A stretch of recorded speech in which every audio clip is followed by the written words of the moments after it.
Go ahead, Alec. All right, movie the podcast. That's right, movie the podcast. It's fucking September.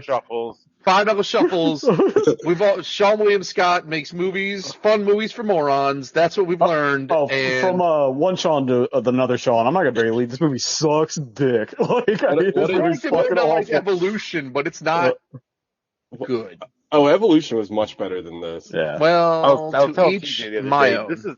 This movie is literally like early 2000s of the movie. And That it's is got correct. like a shitty rap and like new metal soundtrack. It's got a British villain who's overly British accent, but then he just disappears. Also very fake. Then the Nazis are the villain for some reason. Yeah. They couldn't come up with something better than the Nazis. That rap metal is the side project to Rancid and Blink-182 called The Transplants. Yeah. Oh, for real? Yep. Yeah. They were Tim Armstrong and Travis Barker, The Transplants, and their roadie. They had a couple of hits too. I believe they had a few hits. Travis Barker hit the ground real hard. Yeah, he did. Dogs, It's got rich or semi-rich gangs of kids who pickpocket for no reason, who somehow have a setup in a train station where they live. Do you want to just skip what we watched? It's like the week. I do want to talk about what we watched though. Hold on, what the hell did we watch this week though on the show? We watched Bulletproof Monk. We watched Bulletproof Monk. Damned. Good Bulletproof playoff baseball. Thank you. Okay, we watched Bulletproof Monk. What'd you watch this week, Gogs? I watched one thing. I watched 20. God. Tabled. You watched the thing you asked me to watch, right? Yeah. That's what you. What are you doing over there? Trying to find something. Go ahead. Tabled. Then what else did everyone else watch? Alec, what'd you watch? Alec. I watched the new live action Little Mermaid. Oh, how was that? I actually thought it was really fun. And even though I didn't think it was fun, I would say it was fun just to own the libs or own the conservatives who complain about a black mermaid. Yeah, that shit was. But I thought it was good. It was entertaining. Like, what's your level of affinity for the OG animated? I think it's really good because it's like an hour and 20 minutes long. Hell yeah. And it's got the Simpsons song. Yeah. This one's like 2 hours and 20 minutes. It's long, but I thought it was pretty good. It's 2 hours and 20 minutes long. Jesus Christ. Why? Why are they making this so like, oh my God, who is asking for that? Kids. Disney. Kids don't have no damn attention span for 2 hours and 20 minutes. You're going to take some 8-year-old. I don't know, man. You don't know any Disney adults. Like, I see that shit on TikTok, Disney adults. Oh, I know of them. I stay as far away from them as humanly possible. Like, so it's not for kids. It's for adult It's weirdos. for people who grew up with The Little Mermaid. Yeah. But yeah, weird adults who, I say weird adults who never grew past that. Like, I fucking don't, like, I don't have a hard on for every Marvel thing that comes out. But yeah, still. I get that. I feel like Marvel adults aren't nearly as bad as Disney it's adults. it's not like you're going to fucking Marvel Land 3 times a year and spending $12,000 on fucking hot dogs. Like, we spend $12,000 on hot dogs at home, but like, not, it's not like a whole fucking, like, you don't really have to do shit to be a big Star Wars or Marvel fan besides like bitch on the internet. Like Disney, like, that's like too active to be a Disney adult. Yeah. Those TikToks are crazy. People going multiple times a year. Dude, there's people that, like, it's like fucking Mecca for them. It's weird. Bro, I live 50 miles from Disneyland and I still haven't been. A buddy of mine from never college. in your whole life? You never been? No. My family didn't love me, and I don't have time or the want to go right now. I never go now, but I went when I was a kid. It was. I never went. As a kid. It was fun. So I liked that. I thought The Little Mermaid was pretty good. I enjoyed it. I really hate Flounder's design. It's horrific to me. I don't know. Yes. Is it like a real flounder? It is. It looks like a real fish. It's not it's not one of those glowing masses, is it? It's got like dead eyes and everything. Like it's fucking weird. But like the crab is like a fun semi-animated crab. And I always thought Sebastian was a scuttle lobster. No, he's a crab. Now I've been proven wrong. Sebastian DeCrab. He's played by David Diggs does the voice, and he's really good. Who's that? Oh, you have to look him up. Like he's not in stuff, Sorry to Bother You, is he? The eye patch guy? That's not the same guy, right? I haven't seen that, but maybe he's got like kind of not a afro, but he's got like puffy hair. He's got like at very first, I thought it was Donald Glover, but it was Daveed Diggs. He's been in a lot of stuff. He was in Hamilton, I think, is where he got his start, but he's been in lots of TV shows and movies. Oh, I know this guy. Yeah. I can't place him either, but yes, I know this guy. Oh, he was in Velvet Buzzsaw. Oh, I yeah. like that movie. Yeah, he was. He's had a recurring role in Bob's Burgers, apparently. He was the, one of the artists in that in Velvet Buzzsaw. I do remember that. He was a voice in Soul, which was a Pixar movie I actually liked. I like that movie. Yeah, I thought it was pretty good. Good. He's in Gogs' favorite movie, Zootopia. Oh, yeah. I like that movie. I know you It's do. a subtle allegory. It's a subtle meditation on racism. I can't wait till they make the live action Zootopia. Oh, God. Oh, God, the furries. Can you imagine, sir? Oh, I can hear you. The furries. But we liked The Little Mermaid so much that we started watching. I didn't finish it. We started like an hour ago watching the live action Mulan. Oh, okay. Which I don't know if you guys have seen the original. Like a million years ago when it came out. Like it's fairly lighthearted. It's got some dark parts. It's about like war. The live action one is like fairly dark, and it's all about like there's like all kinds of like really cool like wire fu and like Crouching Tiger like stunts and stuff. I'm into that. Donnie Yen is in it as like her general. Oh no like, shit! Oh shit! It's Donnie Yen. We love that dude. Yeah, love Donnie Yen. Jet Li plays the Emperor. Oh, no I haven't shit. gotten to a point to see if he actually does anything or not. Damn, But he plays the Emperor in it. But so far it's pretty good. It's got really good action sequences and stuff. I got like 40 minutes left to finish it, I think. My interest is piqued.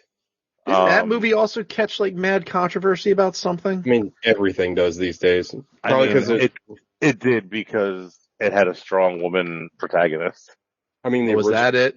I thought it was like some other like whitewashing or some other thing that people. No, there's no white people in it. Yeah, they whitewashed it with a bunch of Chinese people. That's what it was. It was anti-whitewashing. It was why is Disney not hiring white people? They should have like got one guy that was like John Wayne as Genghis Khan in the movie because that is the funniest thing I've ever seen. The best line from that movie, John Wayne as Genghis Khan, "You're beautiful in your wrath." Which I'm sure is something that he actually said. I say that when I'm having sex. So that movie gave everybody that made it cancer and everybody that watched it cancer. Hold up. John Wayne was Genghis Khan? Yeah, it's called The Conqueror. How have you never... God, Google it right now. God, you're on a movie podcast, bro. Bro, it's hilarious. I mean... Get your weight up. Are you familiar with Touch of Evil? I've seen some shit. Have you seen Touch of Evil? I've some deep... crummy films for this podcast, so because I don't know all of John Wayne's oeuvre. Yeah, but it's like the most infamous, that's why. Have you seen Touch of Evil, Gogs, where Charlton Heston goes in brown face? It's like literal brown face. Yeah, the movie kills, though. Me and Kobe almost fell asleep on each other watching it at the Charles because it was 200 degrees and a guy was drinking a snifter of brandy. That's my Touch of Evil story. Great movie, though. Didn't they, like you were saying, they all got canceled? Didn't they film it at like Los Alamos or something? Yeah. Like they got like really cheap production costs to film there. Yeah, they should have had it in the beginning of the Kingdom of the Crystal Skull. They should have been shooting that in the background. Like that would have made me laugh. This is wild what my man looks like. Dude, I think my fantasy football league, one of the fantasy football leagues we had, my avatar was John Wayne as Genghis Khan with that fucking helmet that he's wearing. He's got the helmet, he's got the Fu Manchu. Yeah, I feel like they even they did something to his eyes. They did something to his eyes. So bad. What they did? So bad. Oh, we know what they did. You think that's bad, Gogs? Go look up his. You think that's bad? The Oscar speech. It's getting re-got. Did he win an Oscar for this? Oh, he did not. He had to be physically restrained from attacking a Native American woman. I think he won it for True Grit.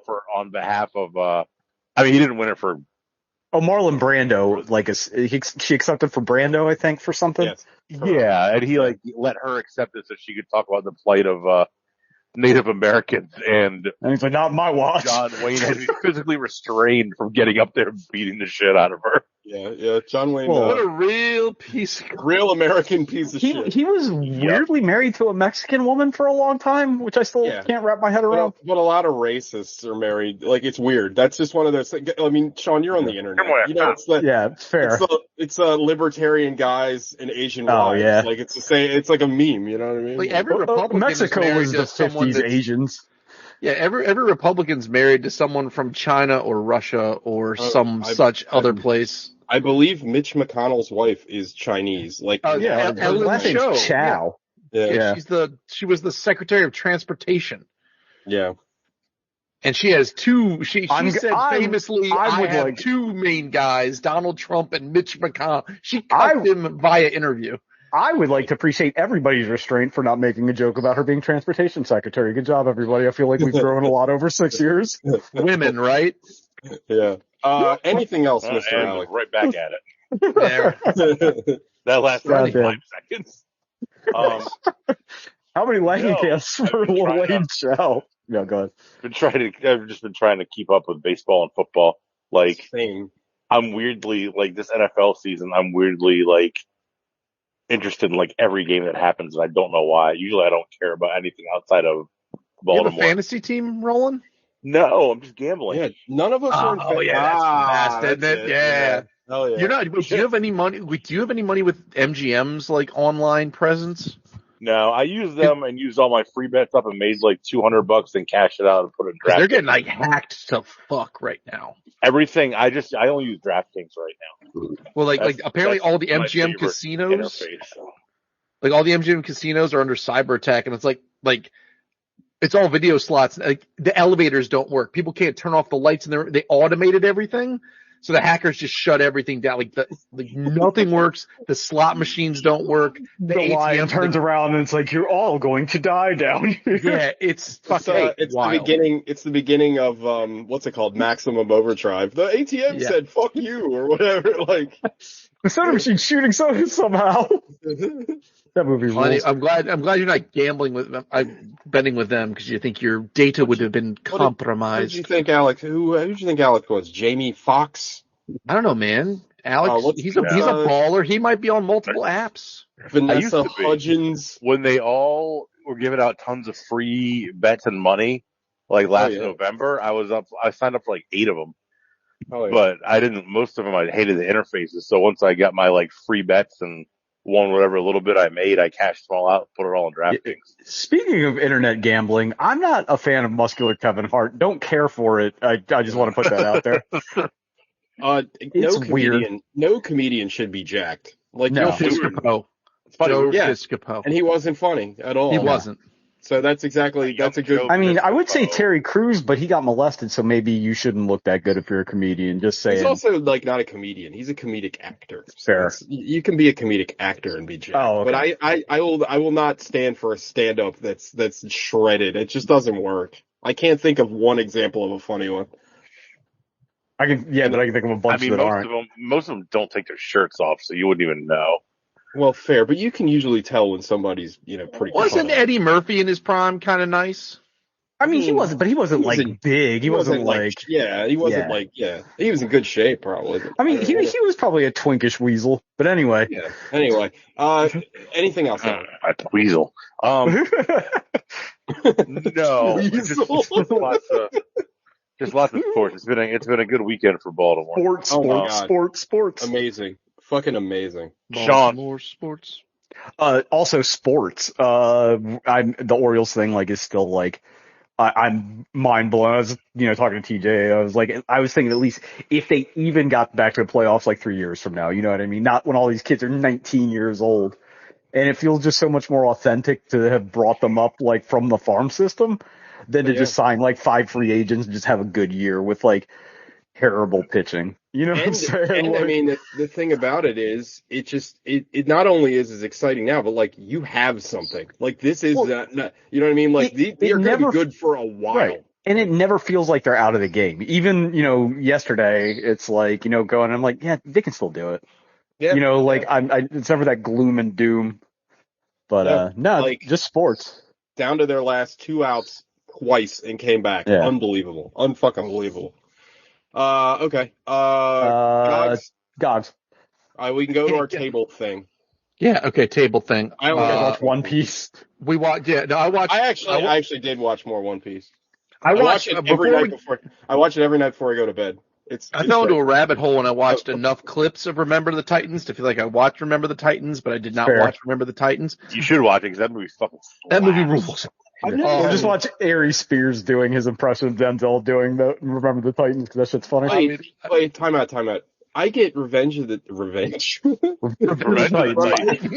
Remember the Titans and Varsity Blues mixed up. They're very different films. That's a good back-to-back one though. I've seen Varsity Blues. They're great in different ways. Yeah, but they're both great. Isn't the fat kid in Varsity Blues also the fat kid in the parody in Not Another Teen Movie? Isn't he the same character? Yeah. Okay. Yeah. Billy Joe, Billy Sue. Do you think Elijah Muhammad would bang Emma? Yes, I believe he would. All right. That kid rules. So Gogs and I we watched Talk to Me separately. A24's Talk to Me. It wasn't. Was it the horror movie? A24, Australian, made by two YouTubers of all fucking things.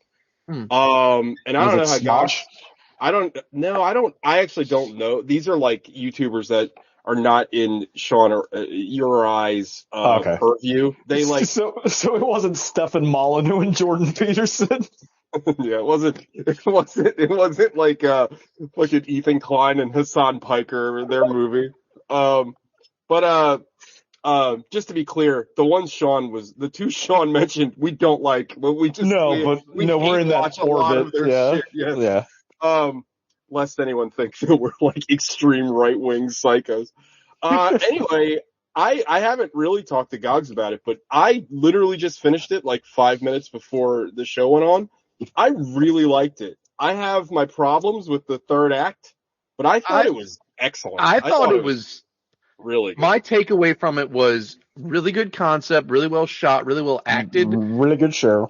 Really good shooting, but it felt like it felt undercooked to me. Yes, like I agree. That's my biggest complaint. I feel like the third act gets rushed. I feel like there's too much. So the gist of it is, this isn't a spoiler, this is the movie.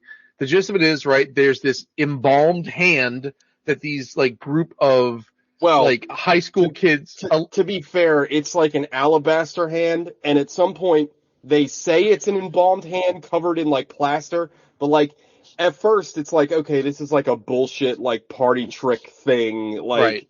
But as the movie progresses, you're like, well, maybe there really is a fucking psychic hand in there. So these kids are doing this thing as like a YouTube-y party prank, not whatever. But they spend, and then things go awry.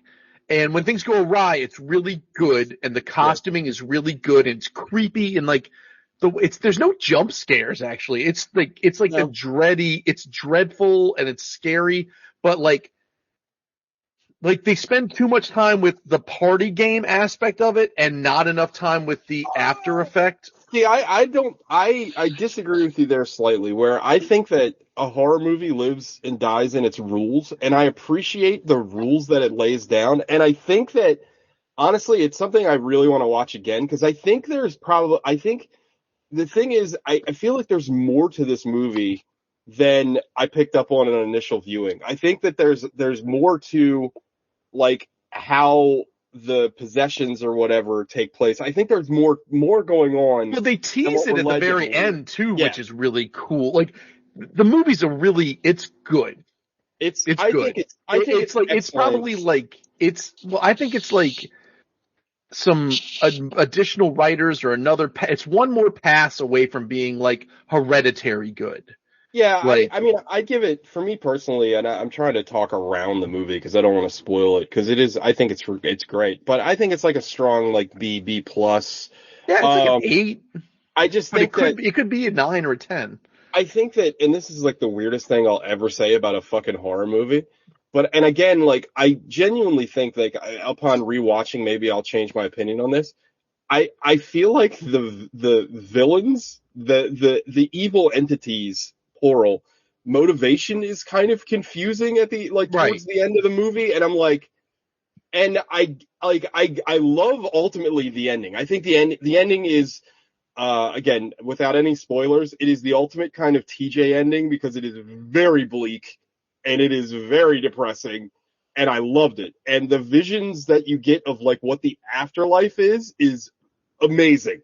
Like, so, like, unlike what you usually see in a fucking horror movie. Like, I loved it. And I loved it so much. The parts that I liked so much, I can overlook some of the, like, what is kind of undercooked parts to me. And again, like, I never thought I'd say that in a horror movie that the villain's motivations kind of confuse me, and I needed more of it. But I don't know, guys. I don't mean to speak for you. I don't mean to talk for you. But I think that's where the undercooked part comes in, right? Like, I feel like towards the end, you're like, well, why are the spirits doing this? Like, right. I would like more motivation of that. I'd like more. And then, like, once that part gets rolling, it, like, evolves really quick. I could have used more time there. The movie is gross. Oh yeah. And, like, in the art, whoever did all the makeup, fucking bang up job. Makeup's great. Sound design is fantastic. The casting's really good. All the people that got to play these kids were, like, excellent. Like, I also really enjoyed. So at the beginning, when it's like a party game to get this seance underway, they abuse it. You know, it becomes like they kind of get, like, this, like, euphoric feeling by, like, getting possessed by these spirits. And I think that alone, it's like flatliners, right? That alone is a super clever concept. Like, the fact that they're, like, they're so flippant about it that they're almost, like, getting, like, a high from doing it. I thought that was awesome. I don't know. There's to me, I'm with Gogs. Like, this isn't, like, I think, like, this movie is slightly overhyped because a lot of people told me, like, oh, this is the best A24 horror movie. I think to Sean's never-ending point, this is a little bit of recency bias for, like, horror fans. I think it's a great movie. I don't think it's Hereditary. Like, I don't think it's The Witch. I don't think it's Midsummer. But I loved it. I thought it was great. I really did. And the fact that this is two first-time filmmakers and they wrote it and directed it, it's super impressive. It's not amateurish. It's no. I didn't know about the YouTube aspect of it, so, like, it actually kind of sheds a little more light. Because a big part of the movie is them, like, I say taping because I'm a boomer, but recording the people getting possessed and, like, and then, like, showing. Go ahead. Just real quick. I'm sorry, real quick before you get off, and we're talking about the great horror movies. Let's keep Apostle in the conversation because I feel like that's a movie everybody has stopped talking about if they ever talk about it to begin with. I was only talking about, like, A24. A24, yeah. But I love it. I mean, Apostle's great. I'm glad we got to review it, and I love that movie to death. But just real quick, guys, like, one thing that I think was really great with this movie is tons and tons of reincorporation. And I love the idea, like, because think about what they were doing, right? So, like, you are connecting to somebody through somebody else. Well, when you're watching something recorded through your phone, it's another barrier where you're kind of. I didn't get that far into it. No, you're right. And there's a lot of things in the movie, symbolism-wise, where, like, the one is very obvious. I won't say anything. Gogs, you know what I'm talking about. It happens right in the beginning of the movie. Mm-hmm.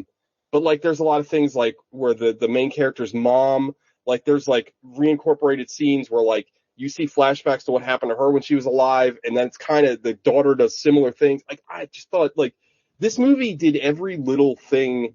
Like, there's a lot of care in this movie. I'm very impressed. Like I said, like, it's not perfect, but it's very good, and I would highly recommend it. So it's a very impressive first effort.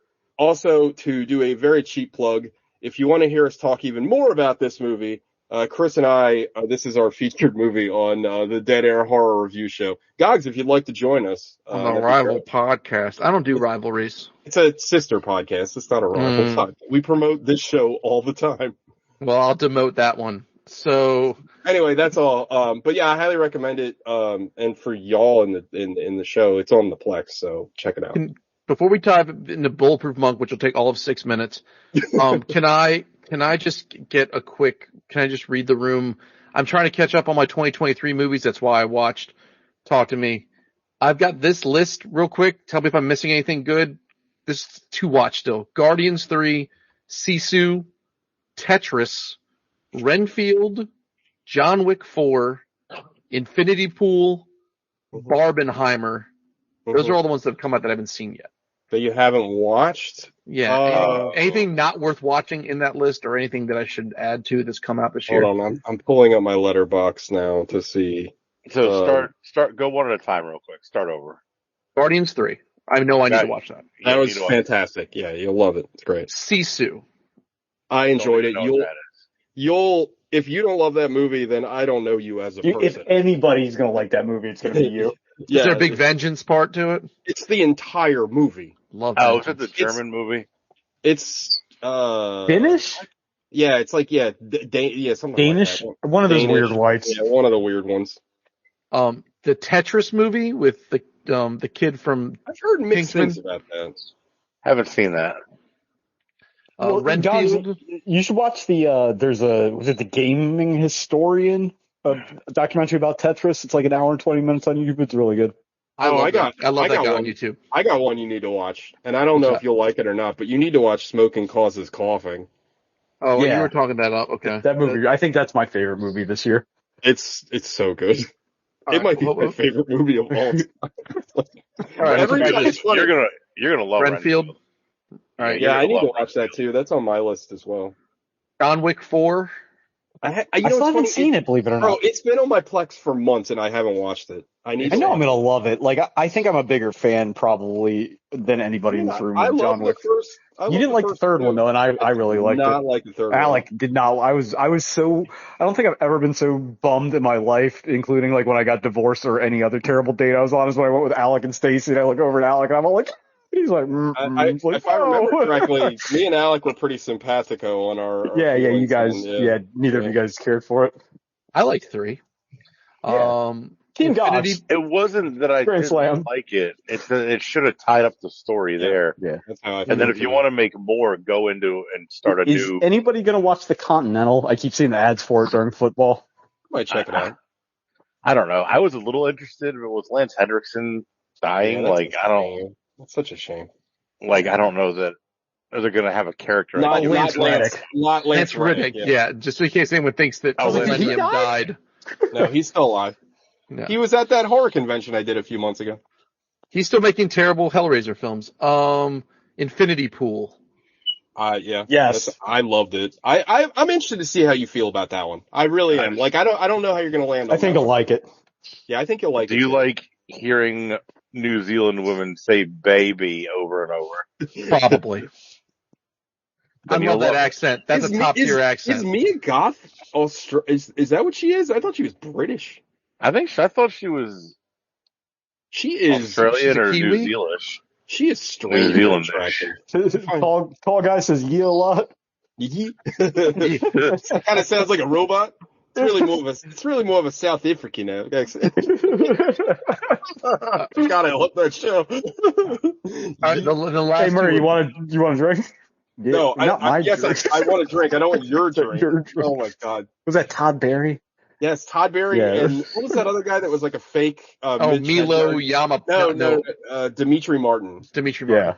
Not me. Milo Yiannopoulos. Crazy Dogs. Wow. Crazy Dogs. I couldn't think of the name of their band. Yeah, the Crazy Dogs. My last two are Barbie and Oppenheimer, which I imagine I need to watch both of those. Oppenheimer was great. I haven't seen Barbie. I really want to see it. Yeah. It's on the Plex, Barbie. But Oppenheimer's not available yet. I'm gonna go out on a limb here and say if Sean sees Barbie, it might be one of his favorite movies of all time. I think I like it. Sean particularly has an affinity for like the fucking TV, the Brady Bunch movies. Yeah. I love that shit. Yeah. And like Barbie's kind of like that, just way better. Yeah. I love it when they just crank how absurd it is up. Yeah, they're like there's a scene in Barbie I was telling TJ about where a kid calls her a fascist, and she starts crying. She's like, "I don't even control the trains or the means of production." Like, that's pretty good. It's really funny. Yeah. Well, I'm looking forward to Gogs going through his list. If I can sway you to push smoking causes coughing high Towards on the that top. list, Okay, we'll do. I'm dying to know what you think of that fucking insane. Isn't it movie. only like an It's hour long? puppets, right? Yeah, it's Like an hour and very- 10 minutes? I No, think there's a puppet. Okay. I believe it's an hour and 5 minutes long. It is the most. I can't words. No, can't I think it's describe- like an hour 10 or something because it's a feature, so I think it has to be like 70 minutes. Yeah, it's very short, but it is so. The internet is says an hour 20. Okay. that right? It's literally one of my favorite movies just because it's so fucking bizarre. All right, I'll give it. I will move it towards the top of the order. Yeah. Okay. All right, so let's talk about Indiana Jones meets Matrix meets Undercover Brother and get out of here. this movie. Holy shit! All right, so this movie happens on a bridge to start with, and it's like the green screeniest bridge. Like I texted everybody, I was like, "This is like in like the Mary Poppins verse." Like, I text TJ literally 2 minutes into the movie. I was like, this is a weird complaint for this early in the movie, but the compositing in this movie is atrocious. Oh my god, it's like glasses free 3D, like stuff's popping off the back in weird so bad. ways. It's awful. But anyway, Chow Yun-Fat is on the bridge with his master dad, and they fight with sticks, and he's like, you know what? Dad. You're pretty good at this. Like you're in charge of the scroll now. Yeah. So they go back to their karate temple with all the other monks. And, they're and like, then 7 years in Tibet Nazis show up.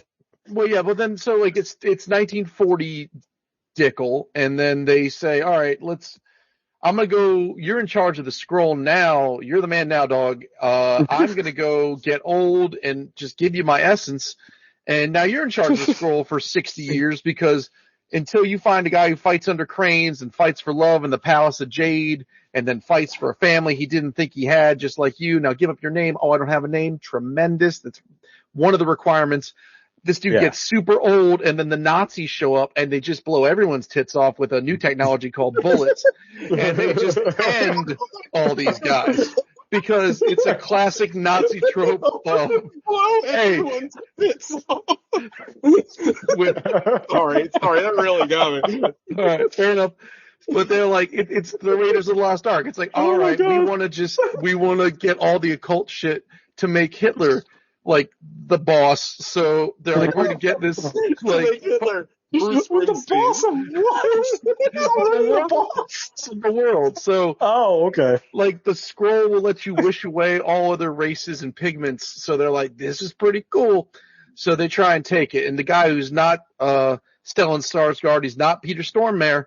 Also not Christopher Lambert in old man makeup. I've definitely the old man makeup. Did anybody else get like heavy Prometheus vibes? Of course. vibes, Yeah, like why crazy. wouldn't you? That is the cultural touchstone for hilarious old makeup.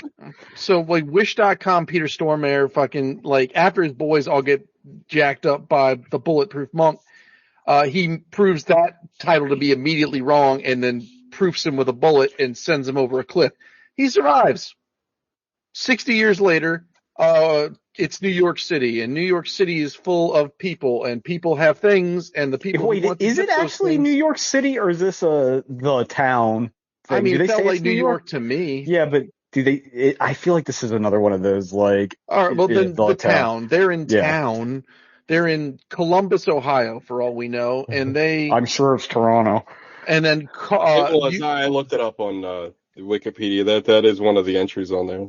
And you What is meet it? Carr. That they filmed it in Canada. No, they called it.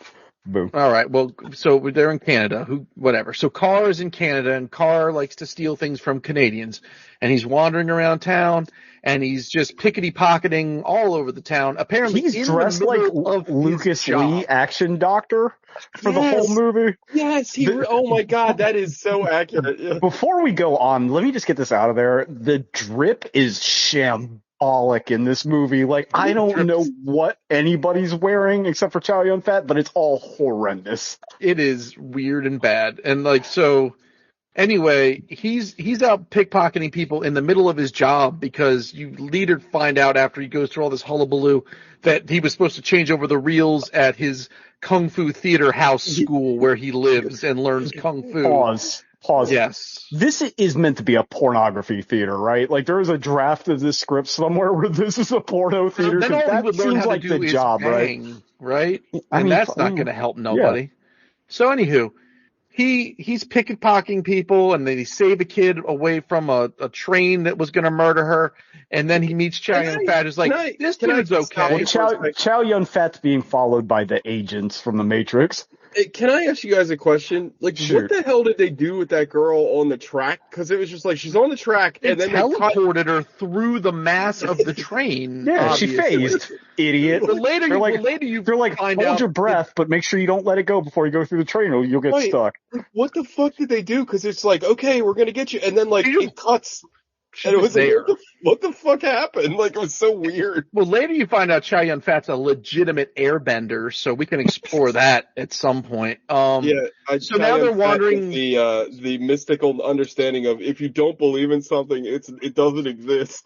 Bro, legit, it's the fucking, they have the, like, he's beginning to believe that whole thing for the Matrix. To wit, they have a helicopter, like, just light up a building and nobody says anything. Like, the helicopter is sponsored by the Human Fund, Money for People, which is actually just the front for a fascist organization of Nazis. I mean, that's kind of based, like, it is based to have your murder helicopter. But, like, this is also one of those movies that, like, you know, I'm not for police presence in anything, but it would make a lot more sense if there was some third force involved with this, because how are they doing any of this shit? Yeah, we're labels. We're not allowed to do this. So these Agent Smiths have been chasing Chow Yun-fat for 60 years. 60 years. But they've chased him to the city and to the point where they've established an art collection. Bro, his Q rating is through the roof. Like, they might not be able to identify him, but he's constantly showing up in USA Today. He is doing the opposite of laying low. Anyway, they meet up, and then the Asian man Steve's family, which seems real racist. Right. Can't just be, USA Today, the most respected newspaper in America. Hell yeah. Well, so now, I had a terrible joke. I'm not going to make it. No, so now, please. Do it. Now you got to do it. Do it. Do it. No, I'll send a text. I don't want this committed to sound. Oh, God. So, I'll bleep it out. No. No, you won't. He did bleep out that time we kept saying J. Jonah Jameson makes a cameo in that Spider-Man movie, and I know he was pissed off. They had to do it like 7 different times. That is true, yes. So anyway, they're going down a tunnel because that's what heroes do after they save somebody and lose their stash. They split up. He drops into the Foot Clan lair from the first Ninja Turtles movie. He pickpockets the scroll, and then you end up meeting Mr. Funktastic, the least scary name ever given to anyone on film. Pause real quick.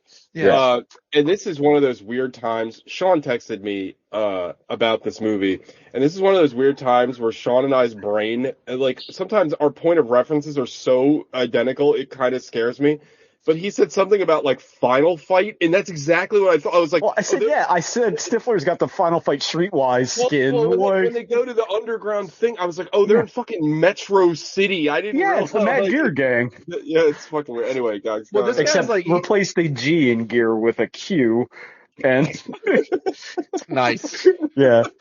I texted TJ. I was like, if you're going to be a British gangster, you need to either be over 45 or black or both, because otherwise I'm not intimidated. You could be an old scary man or like Idris Elba, because this guy. There's no way a white guy is going to be named ska band central casting. Like, he's like up there. I feel like it's racist that he named himself Mr. Funktastic. Yeah, exactly. Yeah.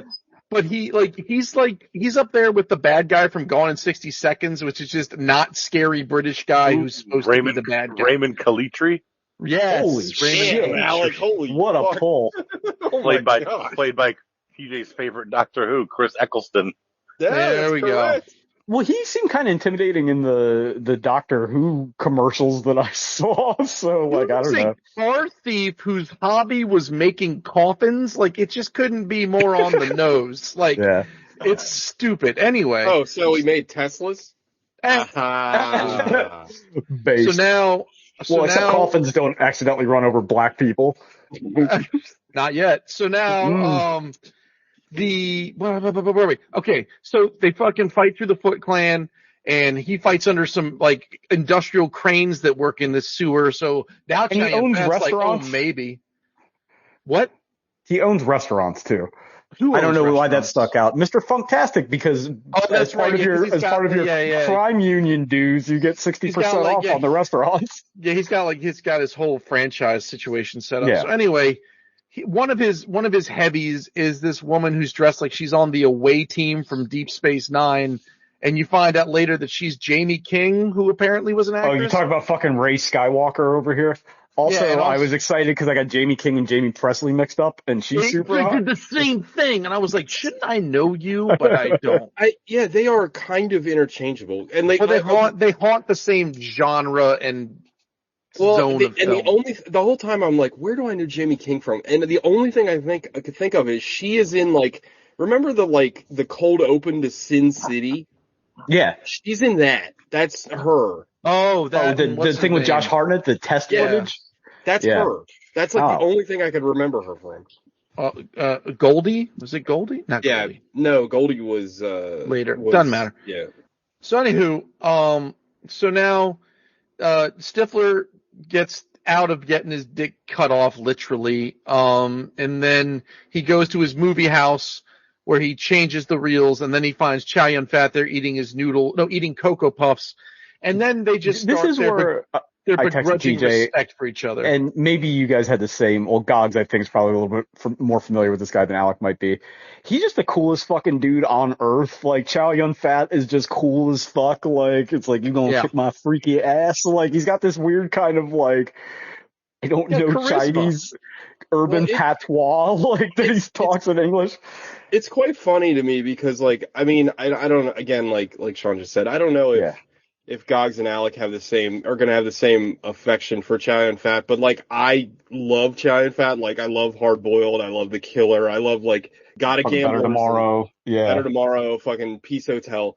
Like, to me, he's like one of the coolest actors. And even in this movie, I feel like he has a lot of charisma. It's just it's misplaced. Like, this movie did the cardinal sin of making me think of every other Chow Yun-fat movie where they give him those 245s, or Gogs, correct me on the gun if I'm incorrect. Those are Desert Eagles, but yeah. Okay.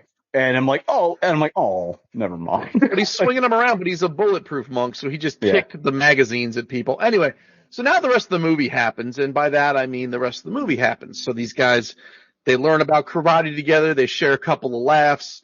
The Nazis are here. They need to get the scroll. Okay, they can't get the scroll. Okay, there's a whole nother sect of Buddhist monks living in the basement of something. And then you find out later that, like, because all sorts this of is also a happens. prophecy movie, by the way. Like, this is a chosen one movie. So the Germans get airborne, and they keep getting foiled, and they get the scroll, and they find out it's chicken noodle soup, and then you find out, like, just like the fucking Wu-Tang video game, like, Chow Yun-fat just has all the shit, like, tattooed on his body, and then the rest. So I do have a question about that, because they say whoever reads the scroll in its entirety gets any wish they want. So to get the tattooing done, and then the last verse in his head, wouldn't he have had to have read the scroll, or did he not read his body yet? Do you have to read it out loud? Maybe they had the tattoo artist didn't speak the language, he just copied it? Hold on, pause real quick. Because at the end of the movie, he literally magically transfers his tattoo to Stifler. That is correct. So it's not a real tattoo. The first tattooing was magic? I mean, why not? Like, you know what? Guys, I don't know if you know this, but like, if I really wanted to will all my tattoos on your body, I couldn't do it. I don't know. So anyway, fine. Fuck it. Anyway. I've tried. I just give you the throat tattoo would be fucking hilarious. Let's just get to the third act, because that's when all bets are off. So now, the monk's about to get captured, but the Germans keep hooking other monks up to the machine from the Dark Crystal, also the machine from the Princess Bride, and it's water powered. Also the machine from Ninja Turtles. It just sucks everyone. Wait, Oh yeah, it's a milking machine. So just they're milking monks, and they're just sucking the monk out of them, and then in their like secret Nazi sewer base, and so then they finally get a hold of the bulletproof monk, and now he's gonna get sucked, but now Jamie King, who's a mafia princess, is taking her bulletproof range out full of dynamite and a remote control dummy situ to infiltrate the human fund money for people to get the monk back. Now, Peter Stormare, reads the monk's chest and gets young, but doesn't wish away all black people. So he needs to get that out of his brain, so he turns on the sucking machine, and then it's just combat. He has a Jeffrey Epstein level CCP milking basement. Yeah. Or not Jeffrey Epstein, Jordan Peterson. Jordan Peterson, yeah. Yeah.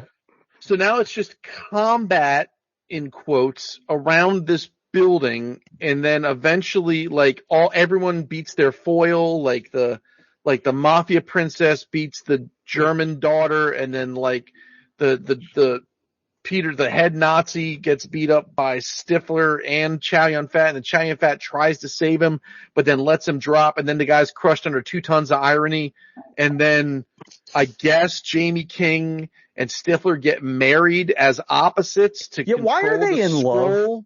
Why any not? guesses? Because it's the 2000s, yeah. and he's got and she's got you know what I mean? So there's. Yeah. This is what made me think Undercover Brothers. Like, yo, Stifler, you're Chinese now. And it's like the other girl's like, hey, sister girl, you're Chinese too. It's like, what? In the great words of Avril Lavigne, she was a girl, he was a boy. Can I make it any more obvious? You know what I'm saying? And then Chow Yun-Fat decides he's going to finally retire because now he old man. And then the movie's just rap rock with words. Well, hold on a second. I have to bring this point up for the combat part because to me, I thought it was fucking hilarious. So Stifler gains like ninja powers or whatever, or I guess he doesn't gain them. He realizes he's been training in the movie house. Yeah, he has them the whole time. So he like ninja kicks the Nazi guy off the roof. And he hilariously falls into a bunch of electrical wires, kind of like that death in what was that fucking Stallone movie we watched a while ago? Oh, it was Tango and Cash. Tango and Cash, yeah.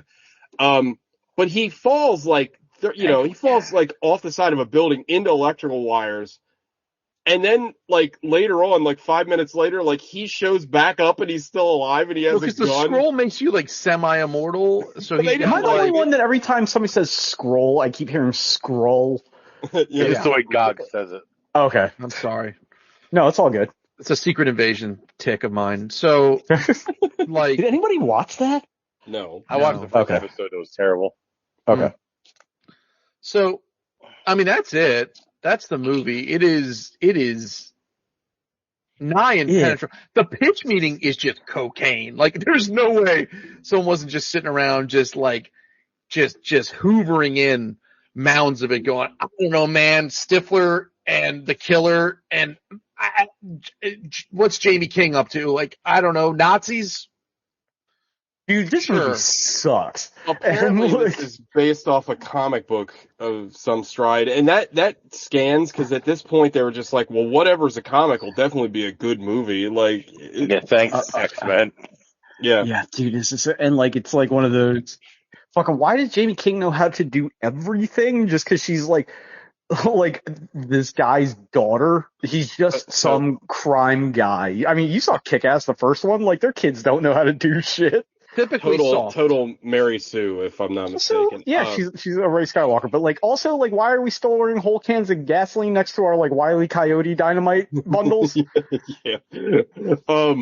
I also thought the part where the bulletproof car got riddled with bullets, and then it was full of a mannequin and explosives. Yeah, but how did that happen? Also, it's like the scene in Training Day with the Russians. Also, like he kind of sexually assaults her in her own house with their fucking weird kiss wrestling. Yeah. I thought it was kind of.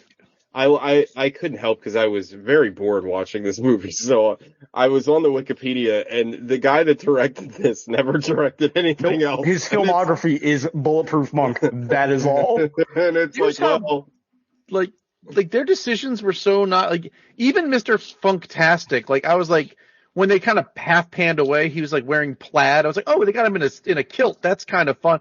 No, it's just plaid ska pants. Well, this is like a Kurt Wimmer movie if all the weirdness was boiled out of it. You know what I mean? Like it's just like you expect vitamin C to pop up in this movie for some reason. I forgot to mention Mr. Fantastic is played by like a less charismatic Rufus Sewell. Like it's bad. The acting in this movie is unbelievable. Like one of my favorite parts of the movie, and a part that I audibly laughed out loud was, so after that helicopter fight that Sean was talking about, like they're fighting on a roof, and like I want to say somebody like Stifler's like adopted father, Chinese man that runs the porno theater. He's Japanese. His name is Mr. Kojima. I thought you would have fucking picked that up. Oh, that's right. His name. That's right. Kojima. He harps on it. Yeah. But anyway, he dies, and then he loses the scroll, and then like Stifler literally is like, it feels like an old like PlayStation game because their emotions like whip pan, like it's like, I almost died, I can't help, and then he's like, I'm so sorry, I lost the scroll. Like bro, the cut from for whatever they're doing to the garage with the car is so jarring. It's like they just stitched a whole nother movie onto it. Like I don't know what was up with that edit, but it fucked me up. Alec, what was your favorite part of the movie? Was it the mysticism? Ooh. No, damn it. One of these days I'm going to stumble on the right one. The soundtrack is my favorite part. You know what? Sean brought up that transplant song. The woo woo. There's two transplant songs, yeah, but that one, yeah. I kind of like that song. It's also a Fruit Teas commercial. Oh my god! Because when I think of Garnier Fruit Teas, I think of the luscious fucking hair of Tim Armstrong. What that's from. Yep. Wow. Yeah. That's it. That's how it goes. So the soundtrack, it slapped. It was. I feel like "Wake Me Up" by Evanescence should be on the soundtrack, but isn't. Yes. They probably couldn't afford it. I think this is before that. Oh, was it? This movie inspired that song. Put it in now. Inspired it. They were in the Evanescence was in the studio watching Bulletproof Mug. It's like fine, just wake up. That song was in Daredevil, wasn't it? I believe so. Yeah, very much so. It was, and I remember the scene. It was the Elektra training montage. Yeah. It wasn't the fight on the fucking seesaw. No, I mean they might have used it twice. No, there wasn't enough thunder for that song to be playing. Oh, that's a good point. Can't wake up. Well, actually, Bring Me to Life was in the same year. They're both 2003. Fucking called it. That's 2003 in a nutshell. This movie and Evanescence. So J.B. King was also in The Spirit. Oh shit! Well, every hot woman was in that movie. All them broads were. That movie sucks. It does suck. And then the guy who plays the Nazi, Karel Rodin, he played Rasputin in Hellboy. Oh shit! Yeah. And he was in. He played. I don't remember the character. He played Yuri Omovich in Rock and Rolla. I don't. Oh, the guy with the painting. Yeah. So that's a movie. That's a movie I'm due for a rewatch. Oh, we'll do a Guy Pearce month. It gets better. That movie fucking rules. He was in Blade 2. He played Conan. Oh my god, this guy's a fucking all-star. Yeah, he's doing a lot of stuff. I think what is it like? Maturity is realizing that Rock and Roll is Guy Ritchie's best movie. Fucking right. That movie fucking rules. We should do a Guy Ritchie month, but then somebody's gonna pick. Somebody's gonna pick fucking. No, we watched fucking King Arthur. I think there's enough now to not have to do the Madonna one. No, I would think somebody's gonna pick fucking Revolver, which is also god awful. I didn't see The Gentleman or whatever. Like I tapped out on Guy Ritchie after robbing it. Yeah, for it. A lot of people liked it. I hated it. I liked Colin Farrell in it. I thought he was good, but I just didn't like it. All right. Anything else we're going to talk about before we get into 5 Knuckle Shuffles? Welcome back to WWE John Cena, by the way. This movie cost $52 million. Oh what did they spend it on? And made 37. Green screens. They spent it on green paint. Oh god! Oh no! Produced by John Woo. Oof. Woohoo. Yeah. David Edelstein of Slate said that Bulletproof Monk was Crouching Tiger, Hidden Dragon for the American Pie audience. I mean, it's not funny. It's not funny, but it's also he's out of line, but he ain't wrong. I mean, you know what? That is what this movie needs. It needs to be R-rated and like really raunchy, and like that might save this stupid ass movie. Yeah. Like if the monks that they milk were like hot chicks. You know, I'm just spitballing here. Yeah, that's just, we don't need a sexy chicks room. Well, it's a hot chicks room. Yeah, well, we don't need it. Yeah, you said the same thing about the microwave. We use that all the time. God, I love that sketch. That's a great sketch.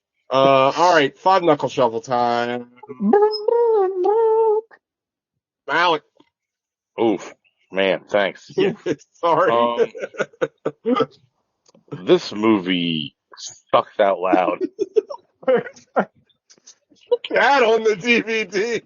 Like, I remember this movie not being great, but I don't remember it being this bad. Everybody's terrible in it. Chow Yun-fat is the least terrible, but he's not good. Like, everybody's so obsessed with Nazis. Like, you don't need to go back and bring back 40s Nazis. Just get modern Nazis. Like, they're still around. Well, I think that was in the era where we thought we had the Nazi problem. Yeah, this is when Nazis briefly didn't exist for like 20 years. Like, no one wanted to admit they may have existed, but no one admitted to it. Yeah. They weren't out and proud like we got now. True. Yeah. Gavin McInnes hadn't fucking sprung onto the scene yet. Right. Yeah, Stifler's not good. Like, no, he's really bad. Real bad. Yeah, he's really bad. The good thing I'll say about him is you can see that he's gotten to be a much better actor since then. Oh yeah, 100%. Like, well, I don't even know if this is his fault though, because like, how are you supposed to say any of this shit that comes out of his mouth and sound good? And also the direction is so bad. Like you know what I mean? Like I forgot to mention he has the Solo, a Star Wars movie. Like I didn't have a name, but I wanted a family, so I named myself Family in Chinese. Like that's stupid. The direction is so bad, the guy quit. Yeah, he's like, this sucks. I'm not doing this again. He's like, oh my god, what have I done? No, like to humanity, what have I done to everyone? Right. Yeah. No, I am become death destroyer. Maybe it was a Make-A-Wish. Oh, you think it was a Make-A-Wish? I think I'm gonna give it a 2. That is correct. Like, I chuckled a couple of times, some of the stuff, and Stifler at a few points is semi-charming, but like overall, this movie is just horrendous. Like, the part at the beginning where the old monk, gives him his essence and becomes older, and is like, I'm gonna go on vacation, and then gets shot immediately. But the whole time I had, I was like, I was 3 days from retirement. Yeah. We call that retiring. But man, this movie sucks. You're not a Shaolin monk. Shaolin monks have to shave their heads every day. You must be Tibetan by chance. And then she knows Tibetan or whatever. It's like, yeah, of course. Of course she does. I just, ugh. Oh, but the one cab driver was pumping Punjabi MCs, which was pretty dope. Yeah. He also spoke. Also, easy there. He also. What's the? Also, what was the point of that scene? It wasn't. I think he's a learned man. Guys, I'm really glad you brought this up. Do y'all remember in the early 2000s where just a guy with an Indian accent was like the funny joke? Yeah, we all saw the director's cut of Booty Call. Like, I feel like that was like just a joke. It's like, oh, this guy's got an Indian accent, so it's like, oh.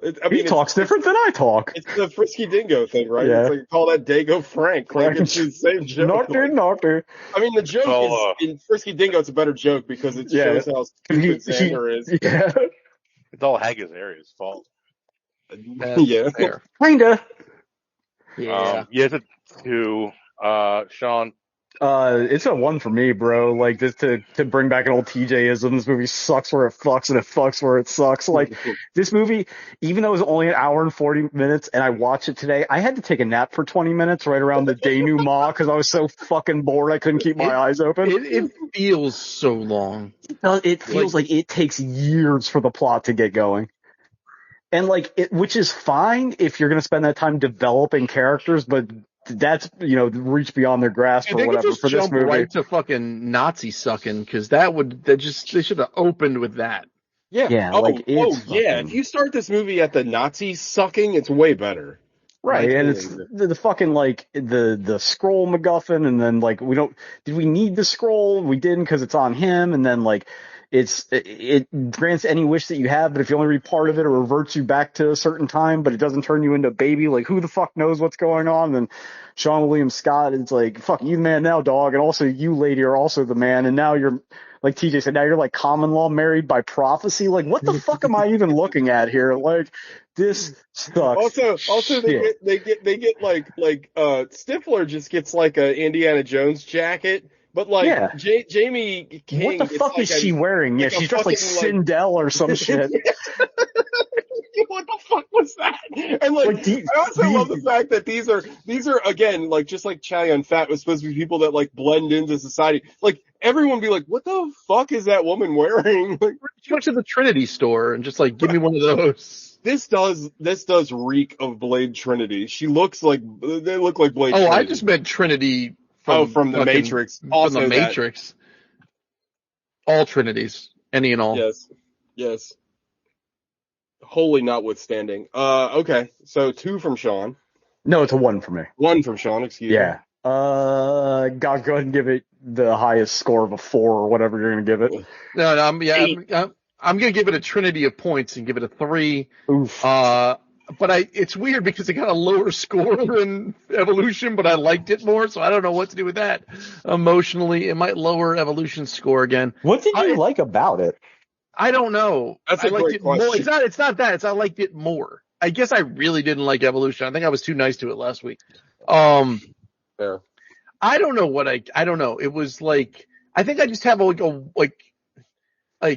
rose-colored glasses for Sean William Scott. I'm rooting for him in a lot of ways, even though this movie sucks. I like Chow Yun Fat, even though this movie sucks. He came through it. Yeah, it's stupid. I guess it's so ambitious in the third act that I'm like, this is so goddamn dumb. This is at least they're trying something. When they're doing the fucking the swinging meat rack and the flipping platform, I'm just picturing these poor guys building these sets. Why are we doing this? This seems like a lot of effort. We're doing this to lose $20 million.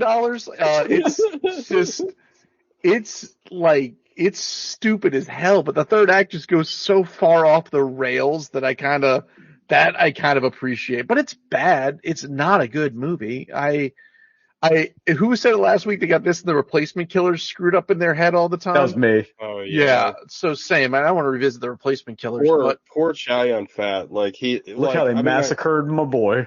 Yeah. Look how they massacred my boy. I mean, he did all right because Crouching Tiger, Hidden Dragon was a huge. He's like, fuck this shit. I'm going back to China. Bottom of the 8th, 2 outs. Barzini's a pimp. He'd never do that to Santino on his own. At least Jet Li got to be in the 1 before we ruined him. Yeah. That was fun. That was a lot of fun. Yeah. That movie needs to come back. But that's it for me, TJ. Oh, wait, it's almost first pitch. Come on, we gotta go. Yeah. It's a fucking 2. It's fucking awful. It only gets a 2 because I did laugh a lot because it's so incompetent. This is one of those movies where we've talked about this a lot where sometimes a very passionately made incompetent film is a lot of fun. It's the Tommy Wiseau syndrome. But this is one of those movies that's incompetently made with minimal effort. And it also is kind of funny. I've never seen cuts in this movie. The acting is out of control. The direction is non-existent. The plot is a fucking mess. It tries to it's funny. I forget who on the show brought it up first. I think somebody brought up Crouching Tiger, Hidden Dragon. you know, on top of being The Matrix and all these other things, like, I forgot that movie was around during this time. So, like, of course, in the beginning, you gotta have your fucking, you know, your wire foo stuff that looks unbelievably bad. And I mean, like, I love that kind of shit. And, like, I used to watch those movies on VHS, and a lot of the early ones look pretty rough, but nothing looks as bad as this. Like, this looks so bad. Nobody likes surprise Nazis, like, out of nowhere. Like, I thought that was gonna make it at least kind of goofy, and it is goofy, but, like, they don't Nazi it up enough. It's, yeah, like, I wanted all of his, like, minions to be fucking wearing armbands and shit. I don't know. It's so fucking stupid. But yeah, it's a terrible movie. So speaking of terrible movies, hell yeah. Next week, so I texted everybody, but, and it doesn't matter, I'll still watch it, it's fine. I believe that the version of Southland Tales that we reviewed the last time is the can cut. Because I'll take your word for it. I put the movie on the Plex and it wouldn't show up, and I'm like, what the fuck? And then I went back to the file that I already had in the Plex, and it said can cut. So we've already watched the can cut, but we can watch it again. I actually think, like, I've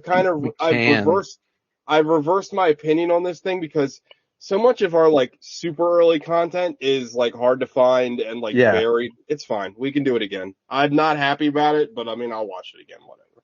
Yeah. So next week we are watching Southland Tales for Sean. Happy birthday. Happy birthday. Happy birthday, you son of a bitch. I'm going to get Matthew Good on Cameo, and he's going to be like, happy birthday, you son of... Yo, he's going to be like, I can't believe you know who I am. Do you think Matthew Good is on Cameo? I got to look. I bet he is. He's probably just on regular... You probably just get him to give you a video on regular old Twitter. Well, shit, is Cameo, again, is that SAG approved? I don't know. Find out. I feel like he'd be a scab for some reason. I don't know why. Like he's a SAG guy. Yeah. Of course he is. He has to be. Like, everybody is. Yeah, if you're in, like, a feature. If you're in a major American motion picture, you're in SAG. Like, I think you almost have to be. Wow. But anyway, I will legitimately check to see if Matthew Good is on Cameo, because if he is, and it's like under $100 or at $100, sorry, Sean, I'm just broke. I wouldn't approve of it if you did. but like, if it's like $20, I expect it. It's going to be a full Ozymandias regalia. Like, I feel like he's in that on the reg. Yeah, I mean, if he can just say, you son of a bitch, oh my God, that'd be amazing. Anyway, all right, everybody, that's Don't put that penis in your mouth, you son of a bitch. You son of a bitch. All right. Next week, Southland Tales, and can't wait to dive back into that friggin' movie. Yeah. All right, bye, everybody. Bye. Go O's. Let's go. Go Birds. I wish we could say that, because it's so much fun when the Philly fans say it.